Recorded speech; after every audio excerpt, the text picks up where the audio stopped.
পড়ে গেল, তো যে একটা দাঁত পড়ে গেল, কাঁদছিস কেন, ঠোঁট ফোলাচ্ছিস কেন বাবাই? এ বাবাই, হ্যাঁ কি রে পাপা? যদি দাঁত সব পড়ে যায় তাহলে কি খাবো আমি? যা, তা তুই ফোগলা বুড়ো হয়ে যাবি। কি দেখি খাবো? ইটা কর, কি ইটা কর, ইটা কর। তোর আজকে ফার্স্ট দাঁতও পড়েছে। ই ই কোন দাঁতটা পড়েছে? এ মা, কি হবে পাপা? তোর যদি দাঁত সব পড়ে যদি আমার সব দাঁত পড়ে আমি কি খাবো?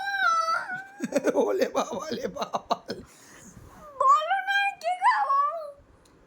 ওলে বাবা।